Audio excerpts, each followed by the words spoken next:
Okay, I might make a start. I'd like to welcome you all to Compassionate Communities Australia October Conversation. It's wonderful to see you here. Some people I can actually recognise, which is really nice. So today we're joined by people from across Australia, and we even had some people from overseas register to join us, which is absolutely great. See so many people who are interested in compassionate communities. So I'd like to start by offering an acknowledgement to country. So I'd like to acknowledge the traditional custodians on the land in which I live and reside, which is Perth, Western Australia. And I'd like to acknowledge the Whadjuk people of the Noongar Nation that are the traditional custodians of this land. I'd like to acknowledge and express respect for the elders past, present and emerging, and their contribution to the community. I'd also like to acknowledge their enduring commitment to connection and community, which really is something that's strongly behind the Compassionate Communities approach. I'd like to also acknowledge the impact of colonisation on their relationships. So with that, I invite you, if you'd like, to put in the chat and acknowledge the traditional custodians on the lands on which you reside.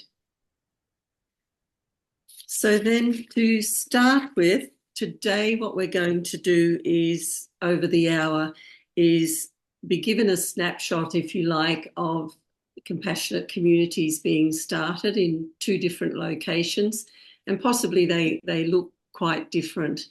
So we primarily are having a focus on the initiating of compassionate communities, and this will be followed by time for questions and discussions. So you'll be all welcome to join us in that way. So I'd like just to begin by firstly introducing Barbara, who's going to take us through, Barbara Dennis, who's going to take us through a compassionate community that she's involved in. So Barbara is the chairperson of the Charters Towers Compassionate Communities, which is a grassroots community-led group in North Queensland. So I'd like to hand it over to Barbara. Thanks, Shane, for that. And I'm going to acknowledge our local people, who are the Gudjul people. Wonderful. Now, can you just see my screen, or can you see everything? No, you're good. All right, I just wanted to say that often everything that we've done in the past leads us to be able to deal with something in the present. And that's certainly true of our Charters Towers Compassionate Communities. I'm fortunate that I've worked in community development, and I worked in aged care, disability care and management of groups of people. So that's given me a background to be able to work in this area, in this town. But we got here largely through misunderstanding and serendipity and chance meetings that grew into Charters Towers Compassionate Communities. I joined a local group, and in that group there was another member who was trying to set up something that had been begun by other people much earlier on, and that was called Compassionate Care. But it didn't have any distinct guidelines. It didn't really know where it was going or what it was for. So after fumbling around for about 3 months in the dark and looking at different groups that might be in that compassionate area, because we also had to be mindful that we were not a big group, not at that stage. But that particular colleague had also attended a workshop with Palliative Care Queensland, the Townsville officer. So we started there by inviting her up to come and talk to us. And after listening to her, and she actually is a very passionate advocate for compassionate communities. So after listening to her, we thought we would explore compassionate communities a little bit more. And we read up on all of that. We saw what was happening in different places, including in WA and Victoria and Tasmania, etc., and decided that we would like to become a compassionate community working with the motto that compassion equals action with empathy. And I believe that's from Alan Gallagher. Julieanne. So that's how we started. And that was November 22 to February 24. So after we did a lot more research around compassionate communities and what they do, we needed to look at how that could fit within our rural and regional context. So we're a big centre, well, at least we think we're a big centre. We're about 13,000 people. And then around us are 3 smaller towns or villages, and the area is largely mining and grazing with seasonal tourism. So how did we make that fit with us being a small group? We couldn't go out into the homes and offer support to people who might be in palliative care. And by and large, they wouldn't be here in Charters Towers at that stage. They're likely to have gone down to Townsville. We had no funding and we had no physical resources except ourselves. And so we started looking at who could help us with that.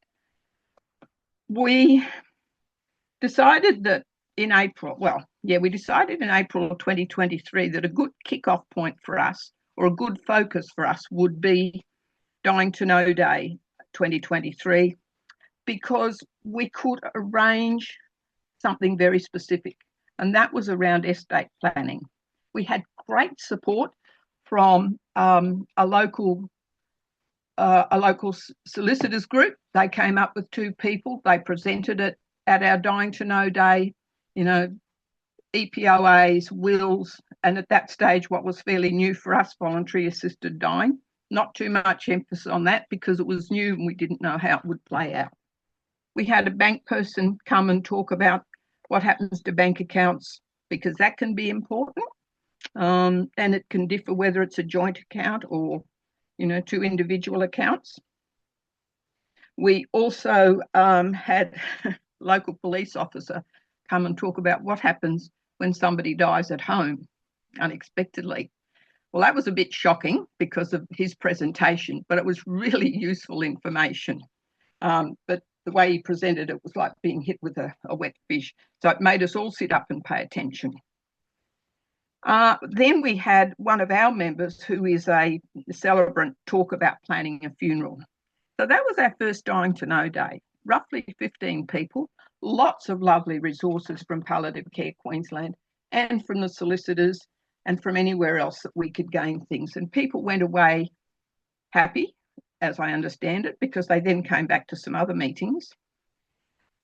So that was kind of our first focus. But we decided that in getting our information out there, we needed to be seen by the community. So we did that by, and I'll get you to move over, thanks, Julieanne. And we did that by putting ourselves out very publicly in front of the people by having a stall each month at the local community markets. Now, that was a bit of a strain because we had no money, which meant that different community members were paying for that stall each month. So people were contributing out of their own pockets. Members of our group, I mean, when I say members of the community. It attracted quite a lot of attention because at every stall, people would stop. They didn't know what death literacy was, but they certainly had lots of questions about wills and enduring powers of attorney. And then these questions would go into the more personal about, oh, I don't know who to turn to, or I don't know how to get in touch with this person. So we became, in a way, community connectors as well, connecting people to different services that might be of use to them. And we were also, at the same time, holding monthly meetings and having guest speakers.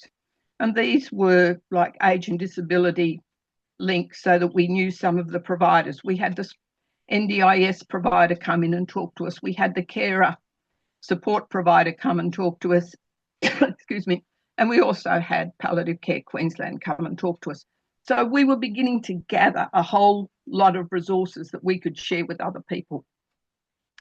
Then we decided we couldn't leave the 3 outlying communities out of it. So we got in touch with, in one case, it was the Flying Doctor, which gave us access to two clinics, one in Pentland and one in Greenbar. And so while the flying doctor clinics were in process, we were able to talk to the people that came in. There's a picture on the screen here, and this is the Pentland Community Hall. We set ourselves right up beside the door so that any patient that came in had to walk past us, and we always said good day. And nearly everybody that attended, just one person didn't, everybody that came that day went off with some information, including the two nurses who had flown in from Cairns. So that was a good one. At Greenvale, we did the same thing, but we weren't set up in the same place. So people could go to see the doctor by avoiding us. But what happened to be serendipitous was that at that stage, that community had very poor water. So the council was providing them with bottled water, and where we were sitting was the bottled water. So people would stop to talk to us and then take a slab of water. So, that gave us a chance to talk to most of that little community. Then we went out to the other town, Ravenswood, where we had just one of our general stalls when they had a market day. Probably didn't attract as many people because that's very much a mining town with drive-in, drive-outs, whereas the others were people that live there regularly, consistent residents, I guess. We also thought we need to get some credibility by having something behind us and a way to behave. So we decided we'd become an unincorporated body, because being incorporated really takes a lot of effort, and you've got to have a proper bank account. You've got to be able to show your banking and your financial status. Well, I think at that stage of the game, we had $23. So we went for the model rules, the unincorporated, which has told us, how we can behave, what we do, who are members. We've elected a committee of 6. AGM is coming up. That gives us a way to behave, but it also made us refine our mission, which is to expand awareness of death literacy. But we also didn't want to be too narrow in doing that because of who the community is. We might have to go out a little bit surreptitiously as we give that information, and, just drops in. And that has certainly happened. Wonderful. After that, there's a member of our group who's linked in with absolutely everybody, and anybody who's trying to set up a compassionate communities at grassroots level. You need a person like this. She knows everybody in town, and she goes to every meeting, and it's because of her I've managed to get invitations to present, say, to the CWA, Chamber of Commerce, the local hospital network. You need someone like that that's linked in and has enough credibility in the community to introduce you. So we also created an email, so now people can communicate either through our Facebook page or they can communicate through our email. And we're in the process of perhaps setting up an office. So we've got some funding and we can buy some office equipment, and we've had an offer of an office from the local nursing home. So we're moving on. The other thing I'd say to people that are starting out, be ready to answer lots of questions, and they mightn't be direct questions. It might be about might be from someone who's dealing with a partner with dementia on a rural property. Talk to them, see if you can find out where to refer them to, because that's all about preparing for end of days and death literacy. I might move on to the next one now, and that's differing ways here where we've looked at what we've done with death literacy. And while I actually meant this to be about when we became an unincorporated body, so that was February 2024. This year, we're not 2024. We haven't been doing markets in the same way, but I just wanted to show the difference between our 2 Dying to Know days. So the first day was very much about people listening, taking notes, asking questions about those practical things of, what do I need to do as I prepare to die? This year, we did how do you want to be remembered? Legacy leaving. So it was about creating the memory box, if you so wished, or writing a legacy letter. So people actually went and chose items. We talked about what that meant. So this was more the emotional effect of preparing to die or end of days. Having said that, we always want people to live with purpose. So that was the difference in this year, the listening and the asking and the doing and the sharing. And the group had expanded. We went from 15 in the first year to 28 this year. And we're going to run a second event because we've got some resources left over. And then onward, what do we do now? Finding a home. I think I've got the home. It'll be at a peppercorn rent.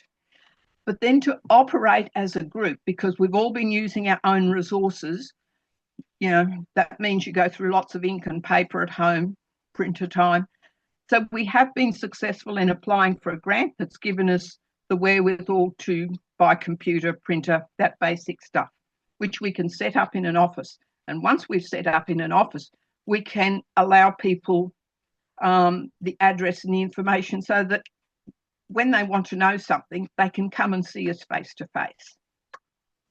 We've also found it really important to do things with the print media.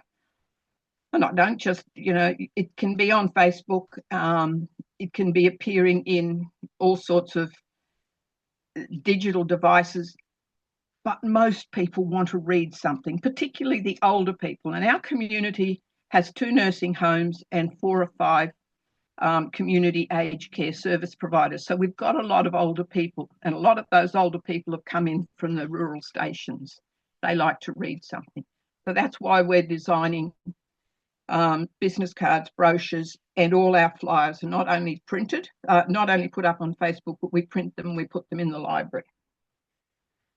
We've also found that for our group and also for the community, having an ongoing focus is really crucial, because if you're not striving to move forward to something, then you stagnate a little bit. By having the guest speakers, we gave the community new and interesting things to look to come and hear about. And the same with having projects. We're kicking off another project next week because we were successful with some funding. So that's crucial at this stage, looking for some funding, getting grants. Once again, we still have no regular income, but we've gone from $23 to about $500. So we think we're pretty good. And some of that's been through one fundraising. But we've also struck up a partnership with Palliative Care Queensland, because as an unincorporated body, much of the or many of the applications that you can apply for funding for projects won't accept an unincorporated body. They want someone that can manage finances and that they can guarantee knows how to manage the finances. So Palliative Care Queensland are acting as auspice for us in that regard. And so far we've been successful for 2 lots of funding and applying for some more. But it also means we don't have to be bothered with bank accounts to that degree and paying off invoices, etc. So having that auspice is really wonderful. The other key partner for us has been the local library, which has given a free meeting space every month, and that's been really useful.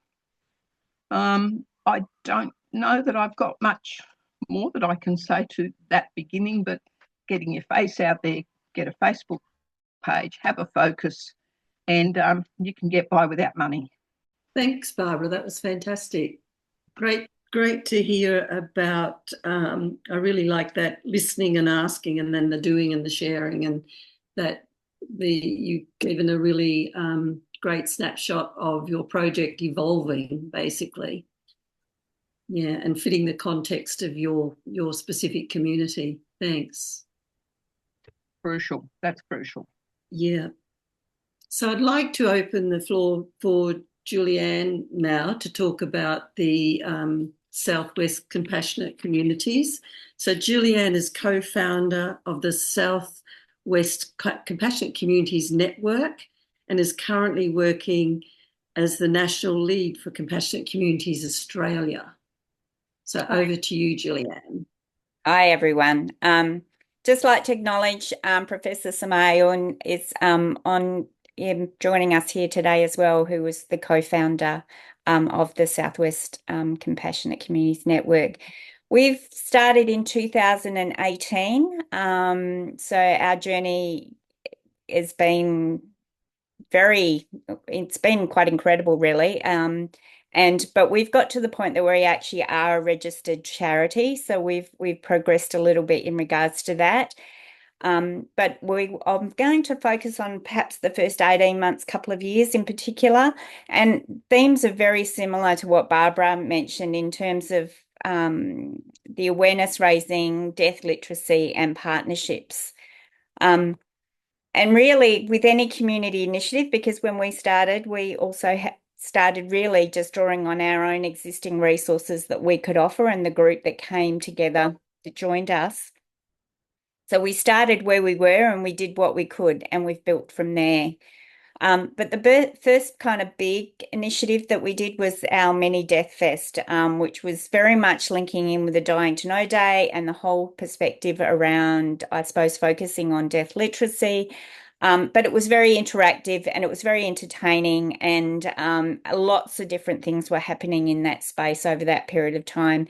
And we had some really good partners. So we were able to get support through the local health networks, particularly the WAFA, which is the Primary Health Network, City of Bunbury, our death industry, ACCA, and our, the Groundswell project was very much in play at that time. And that meant that there was a whole bunch of people coming together.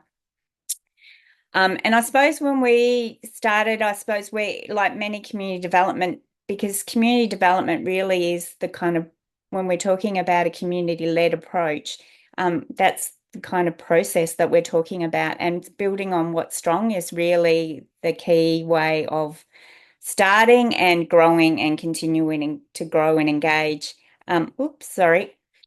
We did bring everyone to the table. And as I said, bringing lots of partners, both within the health and the death industry in particular, but the academics and community, everyone what really was really exciting was that everyone was willing to work together. And we did a lot of, I suppose, asset mapping, mapping those assets in our community. And with those partnerships, I think what was really important is to have positive partnerships and trying to stay focused on the positive. There were lots, it was quite interesting. It was like everyone wanted to come and play pretty quick. And while that's exciting, it can be a little overwhelming. But we certainly had lots of interest. But I think in that space, when everyone's trying to work their way around things, there were at times, I think, that perhaps it's like working out where either, well, obviously unintentionally, but sometimes, when people feel that they own a space, where do we find our role and where do we fit in? And so how does that formal and informal and community and everyone work together so that we actually truly are supporting each other? Over the time, I think, much like Barbara was saying, Dying to Know Day has been a really key point of bringing a lot of that together. We've had lots of things happening across the southwest of Western Australia, so predominantly in the Bunbury area, but reaching out as far down as Manjimup, Busselton, Collie, Harvey, so that whole southern area, and doing all sorts of things, whether it was the community discussions around different things, remembrance, advanced care planning, understanding grief, or even having a pop-up coffin club where we actually built our own coffins as part at a local community centre. Working with our local cemeteries have been really important in terms of actually people reconnecting with those spaces, and they're kind of all pivotal ways that we've kind of gone out in terms of listening and sharing and creating opportunities to participate. I think what we learnt pretty quickly and are still learning is that there's a lot we can do in this space, and it is everyone's, Alan Cowhurst says really clearly, it's everyone's responsibility, but needing to kind of build things up in as a process. We've certainly been active in trying to do that through getting grants and to then focus on particular projects. So the Compassionate Connector project was a big project that was focused particularly on building the ability to have informal volunteers, to be able to support people to build their social connectedness, but also mobilize their social networks around times of need. So that whole idea of caregiving networks. That's been a big project, and over many years and over the COVID years was a big focus by Samar and those involved at the time. We've built on that with some funding support to enable us to develop a Compassionate Bunbury Charter with the City of Bunbury. So that whole vision and focus on what that looks like for us as a collective community, and things like and that's led to opportunities around like compassionate workplaces. What does compassionate communities look like in a workplace setting? And at the moment, we're looking at is kind of bringing a lot of that together, but particularly the Connector program with beyond the health system, more to work in the community setting. And Milligan is our local community centre in Bunbury, and we're looking at that being a connector hub and a place from which I suppose much of the work can operate. I'd like to acknowledge that, particularly the women who've been involved, many of those that have been leading this have been women, and they're, despite the difficulties, always going, yep, we can make that happen. And hats off to Samar being particularly certainly doesn't take a no and will always get a yes. And the fact that I think we've been quite lucky along the way to have the opportunity to come together as a community practice with others that are doing this work in this space. And that's been a really great way of just sharing and learning from each other. And I think that's vital for us all moving forward, that we have a way or a space to be able to have those conversations about what doing this work looks like. And so thank you to everyone that's been involved in that along the way. And we're hoping as part of Compassionate Communities Australia to be able to provide more supports around that. Also acknowledging that it can be very, the need to pace and the need to take time out. So I know I took a couple of years out and have come back in, and the ability to know that community and that circle is still going. But we're all needing to do that. Otherwise, we'll be on the other side of what we're trying to achieve. So that's what I wanted to, whoops, sorry about that, folks. I wanted to share, and I'll hand it back to Shane. Great, thanks, Julieanne. I think your last comment about taking time out, coming back in, I've got a question around that really, is about, do you have some ideas how, even when we're starting to establish a compassionate community, that we can intentionally carry that awareness, and how we might go about developing it in order that it's likely to be able to continue, say, for instance, without us as individuals? Good question. I don't know that I have all the answers. I think I crashed and burned on my way out and then had to have an extended rest before coming back in. And I know that was the case for quite a few people. I think it's in that sense, I suppose, compassionate communities and being mindful that we are ourselves a compassionate communities, and how do we do that for each other. And I think it's one of the challenges of any of us that are drawn to be community workers, health workers, supporters in any way. We can see a need. We potentially know how to meet that need, but in theory, but the practice of it is that it needs to involve many of us and every one of us. And I think that needs to be a mindfulness in and around how we set our groups up and the leadership in those groups, that we aren't asking everyone of too much of everyone, so that people do crash and burn, like we take a bit and then just expect throughput. We're not going to get that. We need to be gentle with ourselves. And look, most of us are of the age that we've been on the planet a little while. You'd like to think that we have learnt that lesson along the way and can hold each other up around that. And that's why I think a community of practice is really important, because even if we're not always able to do it because of our emotional investment in what we're doing, when we come together as a broader group like we are today, we can call each other out around, or just check, not call each other out, but just check in and seeing how are we doing? What's that look like? You know, and just those gentle supports around that. That's a thought around it, but really interested if anyone else might have some thoughts about that as well. Barbara, have you, in your group, have you thought about that?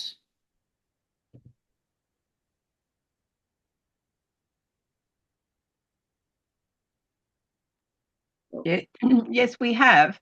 And so part of becoming an unincorporated group was to kind of share the load a little bit and give people a reason for doing things.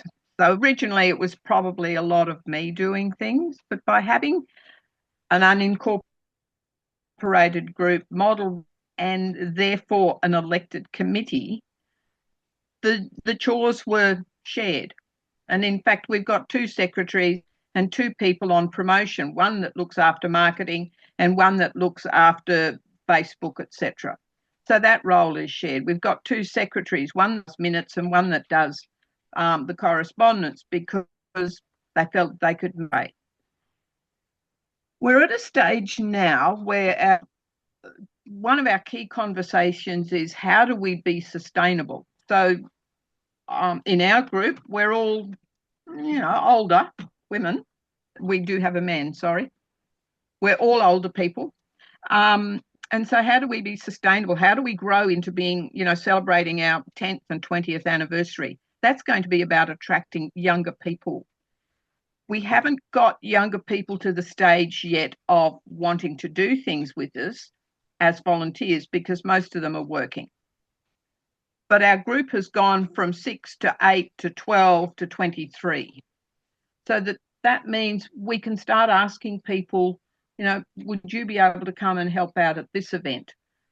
And I'm very, very keen to get someone who's prepared to put together a resource folder with all the information of all the local providers, so that when we get our phone, which will be like a continual contact point, the person that's holding the phone, which will also be a shared task, will have the resource book, so that if they get a call from someone on a cattle station somewhere saying, my husband's got dementia and he's driving me nuts and I don't know what to do, we can say, oh, are you aware that Dementia Australia's got a 24/7 helpline? You can talk to them. So we want to be able to do things like that, connecting so that people can stay safe and well as they prepare for end of days, and we share that role. How do we spread it out to younger people? Not 100% sure yet, because most of the younger people are in the workforce. So yes, we're still debating that one. Thanks. But trying, our group grows, gone from 6 to 23. That's not too bad. That's a good sign, I would suggest. Yeah. Has anyone else got any questions they'd like to ask or comments they'd like to make? Samar? Thanks for everyone's attending. As you were talking, I was reflecting on my journey as a researcher coming into this field, and I came into it as a community person in Bunbury when Julieanne and I lost our fathers in 2012.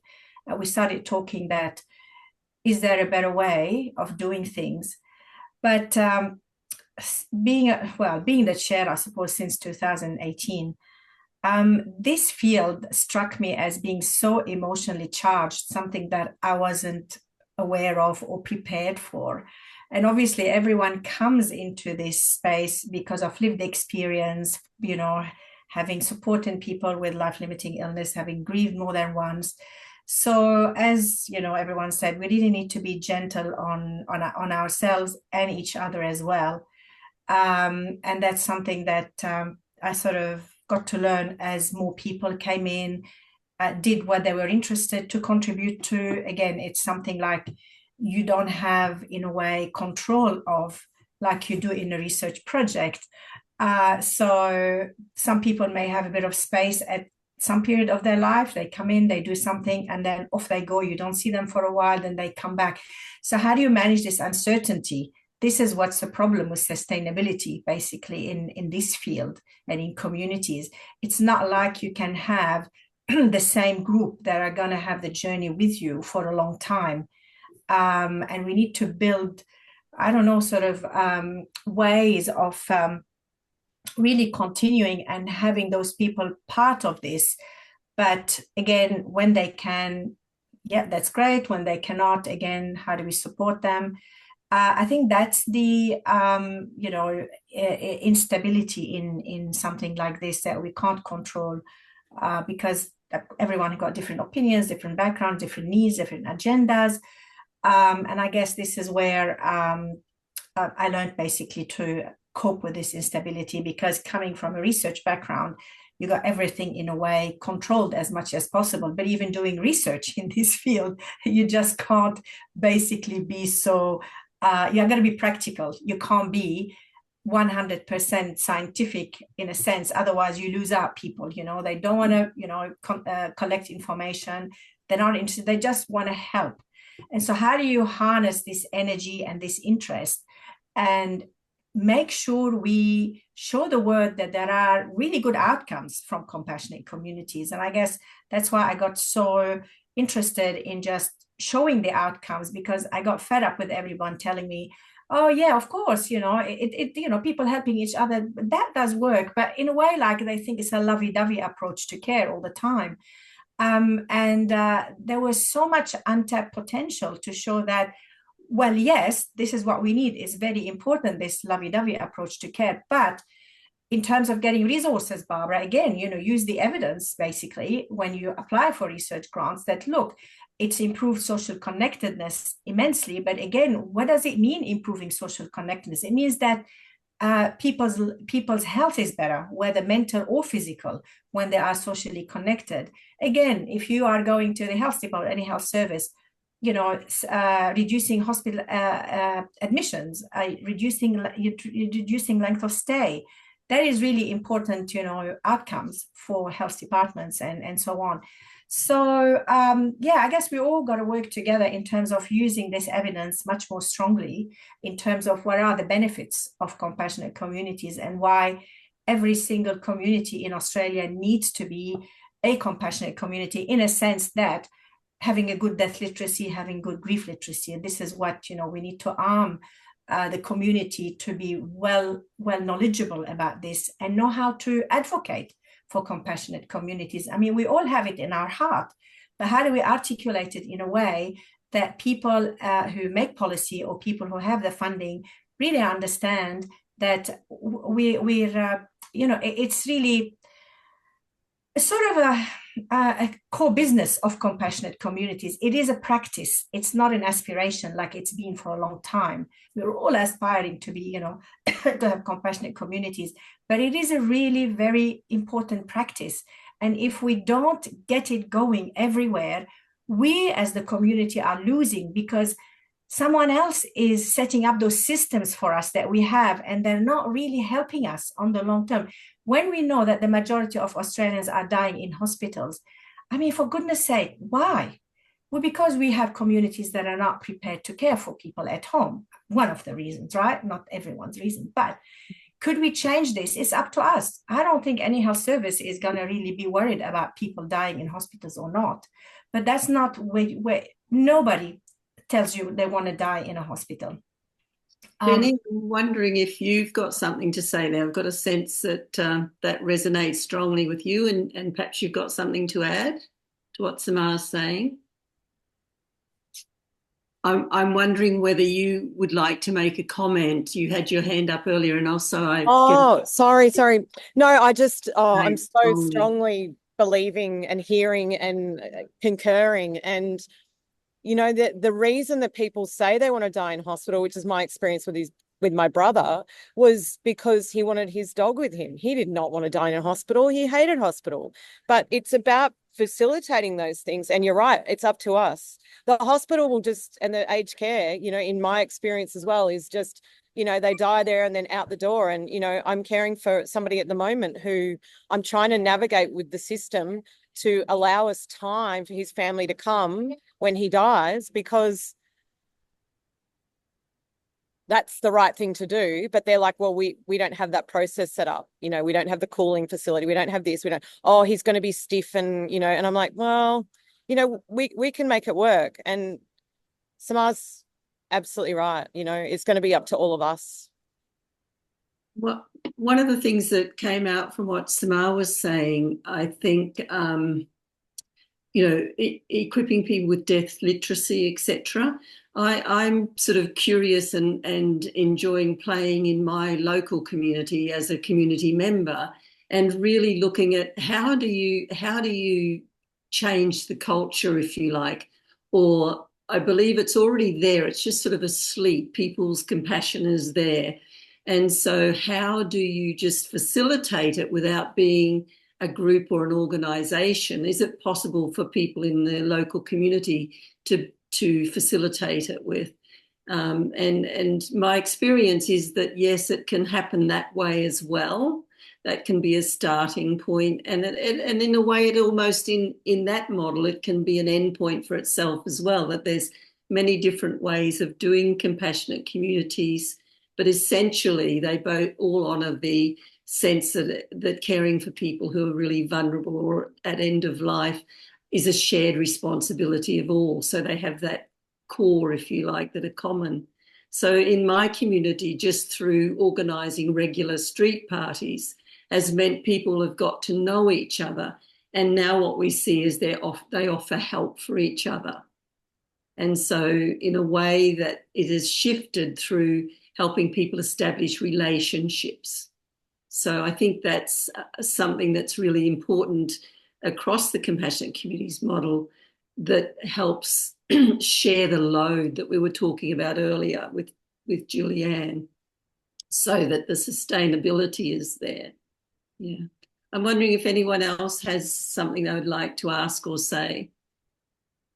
Jackie. Yeah, thank you. Just 3 comments. I think compassionate communities includes supporting people who choose to die in hospital and residential aged care. I'm an end-of-life doula, and I have all the knowledge and capacity to support my parents when they were dying, but hospital was the right place for them at the time. And my dad actually wanted to be in hospital to die. So I think we need to be broader than thinking everyone, that the mantra has to be everyone has to die at home, because that's not always possible either. The second part is I ran a compassionate community project for a little not-for-profit agency who auspiced me because I'm a for-profit. And what we found in Victoria Point, Queensland, and we've got a little island called Coochie-Mudlo Island, is that across the residential villages, they were already doing compassionate community stuff, but they just didn't know that they were compassionate communities. They have streets in their retirement villages that they were very watchful and supportive of the people as people were declining or people were grieving. And same with Coochie-Mudlo Island, a little tiny island. They had streets where houses were, and they were really watching out for their streets and the people there. So there was a lot of learnings from that, and I did 135 death literacy survey results from surveying people, which gave us really good strengths, gaps and opportunities and weaknesses. And the last thing I want to say is with the sustainability. A number of years ago, I heard a speaker from Compassionate Communities Inverclyde, which is in Scotland. So it's probably a nice little one to look at modelling. What they found was they had committees that were all voluntary, and the energy and sustainability was really difficult to sustain. I mean, the community wanted it to keep going, but it needed someone at the forefront to keep leading it. And what they found is they nominated one of the nurses there who just happened to work for a hospice, and they paid her. And in their experience, they found that when they had a paid position that led the energy and kept the momentum going, and she had allocated time to keep that momentum going, then all the beautiful voluntary and all the other people, the ambulances, the prisons, everything, it just worked. So have a look at ComCom Inverclyde, Scotland. So thanks. Juliette, do you have anything to add to Jackie's comment around the model, the connector model for the Southwest? Yeah, so I think that's pretty much the way we've gone in the Southwest in terms of getting funding support to actually have positions to be able to hold space, I suppose, and support the processes or practice that Samar was alluding to in terms of supporting community to come together and to work to explore these differences, which takes the pressure off that volunteer model having to hold it all. So agree in that terms of building capacity is essential, and building capacity in terms of resourcing to take a leadership, but also to keep building those relationships and partnerships and see where that, I suppose, it kind of continues to evolve over time, and different partnerships can be brought into that. And so it becomes a much more solid and robust kind of, I would say, like the Southwest at the moment being a charity, we've just received some major funding. So we've got some strong clarity over the next 3 years in terms of having some, a foundational body for which everything else can actually be based from. And because we're also working in partnership with our local community centre, who are inherently and naturally are connectors, compassionate connectors, but we're giving a model that sits around them a little more to be able to articulate the work that they're doing and then expand it and to bring volunteers into it. So we can already see how that model after 3 years is going to be sustainable, both from their existing core funding and from other supports that we can have. So we're kind of like embedding the Compassionate Community Hub, or that hub will be the basis from which it will all be, but it's already a really, really strong community centre. I think that aligns with what you were saying, Jackie. In particular in the last with Inverclyde. And look, there is some great modellings we've certainly done. And what I'll do in sending an email out after this, I'll send you a link to the recording, but I'll also give you a link to some resources around the practice of compassionate communities. There's quite a bit of work that's been done in Canada, UK, Scotland, Ireland, Belgium, that in this space. So there's lots of learnings, that at least 10 to 15 years of learnings that are in this space that can support people to think about, okay, where does my community, where's our start point, and acknowledging that it's already in the community, and sometimes it's just as Shane was saying, it's articulating it in a different way. Yeah. Anyone else have a question out there or something they'd like to share? So I think one of the challenges can be for compassionate communities when we're starting, particularly if we're starting from if we're representing an organisation rather than coming in as a community member, is really getting that community engagement and sustaining it, and really, I guess, sharing the power, if you like, for want of a better word, making sure that those, not only with the content or the theory or the knowledge or the information, but those who have the lived context are equally involved in driving and in the running and the creating of the whole thing. And I'm wondering if anyone's had experience in that space of approaching the community engagement and getting the community fully, as individual members of a community, engaged in the process. I think Barbara spoke something that I remember learning years ago around community development. That was always finding that key person in the community who was a leader, who was really connected, who was involved in lots of things, generally highly respected and knew lots of things. So I think that can be a key place, a key starting point. I'm wondering if others have any ideas there. Shane, I might jump in. I Yeah. just offer up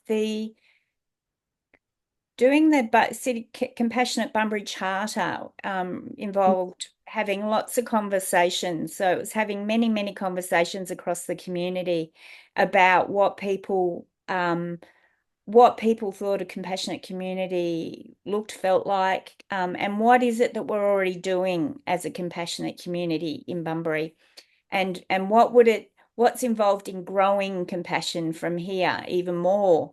And I found that was a really positive way to have those types of conversations to come out with.